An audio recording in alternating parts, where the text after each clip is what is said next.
Ramazan güzel ahlaklarını yetildiriş için tepilmiş fırsat.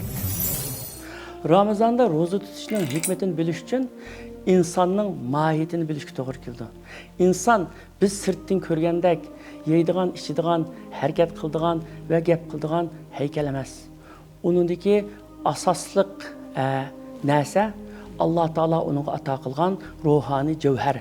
Şu ruhani cevher yüzüsüden insan dünyada hürmetlik.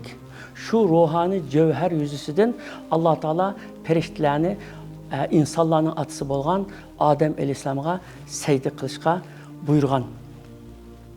İnsan şundak ulug mahlukat ki onun ruhi Allah'tan, bedeni bolsa tupraktan.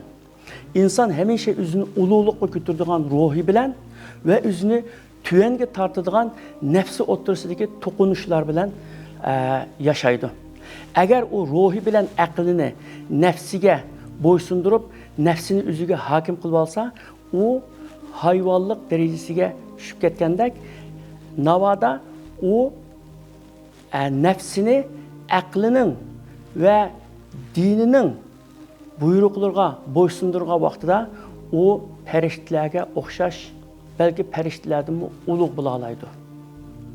Çünkü Allah Teala periştilerge akıl idrakını bergen ve ruh bergen, nefs bermegen. Hayvanlara akıl idrak, ruh bermesinin nefsini bergen. İnsana akıl idrak, ruh ve nefsini bergen.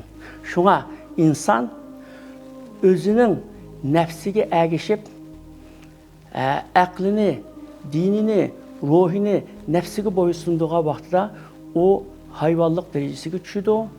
Eğer o nefsini akli ve şeriatke boysunduğu vaxtda o periştilerge okşaş ve periştilerden o yukarı mertebelerge erişeliydi. Allah Teala Kur'an-ı Kerim'de İnnellezîne âmenû ve amilussâlihâti ulaike hum hayrul beriyeh dediğin. İman etken ve yaxşı emellerini kılganlar mahlukatının en yaxşısıdır deydi.